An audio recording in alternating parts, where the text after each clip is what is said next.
샬롬, 사랑하는 평강교회 성도 여러분 안녕하십니까? 오늘은 2월 26일 사순절 11번째 날입니다.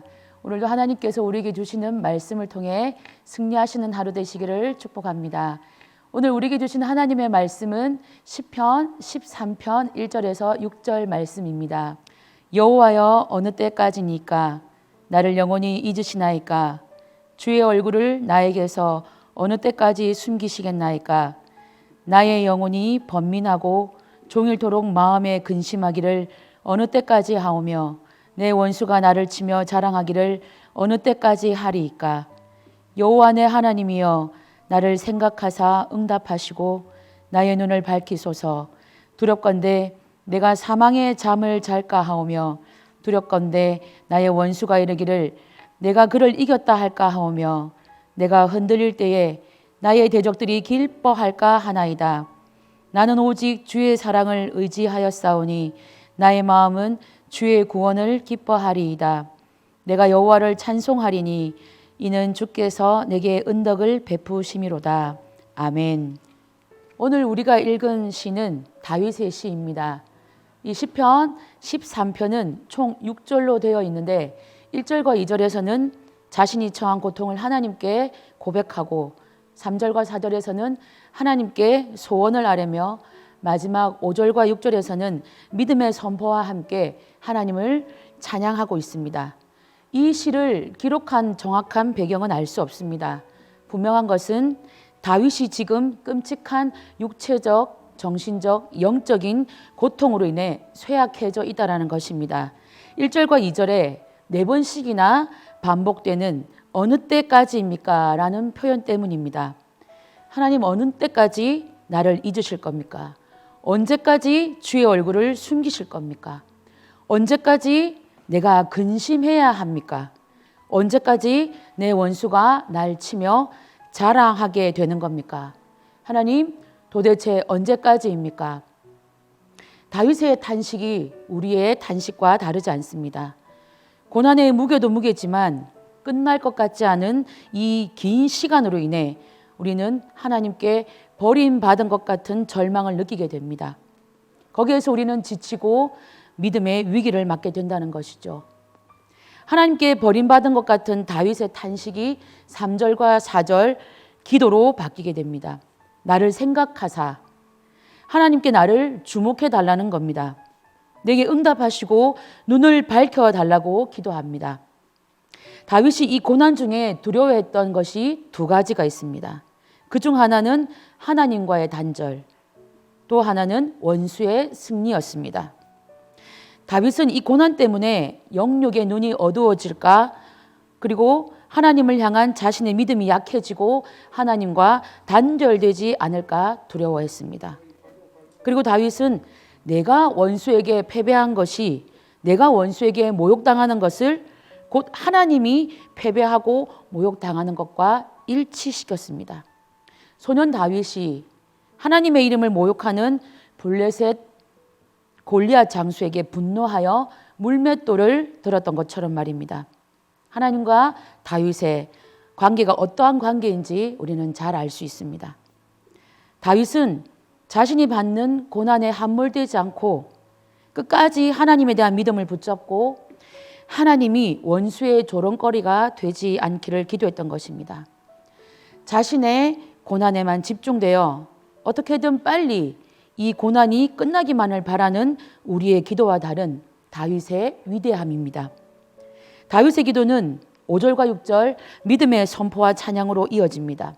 5절에서 다윗은 나는 오직 주의 사랑을 의지하였사오니 나의 마음은 주의 구원을 기뻐하리이다 고백합니다. 이제부터 의지하겠다가 아니라 이제까지 의지했다는 과거의 표현입니다.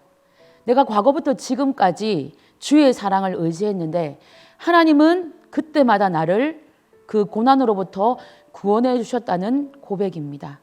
그래서 이번에도 나는 주의 사랑을 의지하겠다라는 것입니다. 다윗은 여전히 지금 고난 중에 있지만 내게 베푸실 은혜 때문에 하나님을 찬양한다고 고백합니다.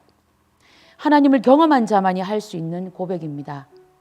수없는 고난을 지나오면서 구원의 하나님을 경험해 왔기에 하나님이 베푸실 구원을 미리 기뻐하고 찬양할 수 있는 것입니다.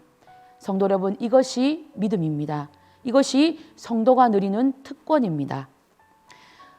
친정에 생긴 어려운 일로 몇 주간 제가 힘든 시간을 보내고 있었습니다. 거기다가 설 연휴 전날엔 휴대폰을 잃어버리고 하루 종일 찾았지만 결국 찾지 못했습니다. 휴대폰 때문에 하루 늦게 시댁을 가게 된 터라 아침 일찍 집을 나왔지만 도로 위는 사람들로 차량들로 꽉 찼습니다. 시댁 가는 제 마음은 너무나 힘들었습니다. 지금이라도 당장 차를 돌려서 어디론가 가고 싶은 그런 마음이었습니다. 남편은 제 마음을 살피느라 조용히 옆에서 거북이 운전을 하고 있었습니다. 그런데 그 순간 갑자기 제게 은혜가 밀려왔습니다. 아, 어떻게 하나님이 날 찾아내셨지? 아, 어떻게 하나님이 날 찾아오셨지? 그야말로 밑도 끝도 없었죠. 살면서 수없이 하나님의 은혜를 찬양해왔지만 한 번도 그 은혜를 제 자신에게 이렇게 해석해 본 적은 없었습니다. 여러 가지 해결되지 못한 문제들로 평안을 잃은 제 마음에 하나님은 내가 너를 어떻게 사랑했는데 그 정도 일에 평안을 잃고 있냐는 듯 제게 구원의 은혜를 새롭게 상기시켜 주셨습니다. 한참을 울며 남편에게 간증을 하며 하나님을 찬양했습니다. 시댁을 가는 길이 여행길이 되었습니다. 속수무책이었던 친정 문제도 해결되었고 잃어버렸던 휴대폰도 다시 찾게 되었습니다. 우리 하나님은 내 삶을 구원해 주시는 참 멋진 하나님이십니다. 성도 여러분, 제가 요 몇 주 동안 일어난 크고 작은 어려움을 예상하지 못했던 것처럼 우리 인생이 어떻게 어디로 흘러갈지 우리는 예측할 수 없습니다. 예측할 수 없기에 더 두려운 것입니다. 그러나 하나님은 자기 아들 예수 그리스도를 우리에게 주실 만큼 우리를 사랑하시며 우리 인생을 굽어 살피시는 분이십니다.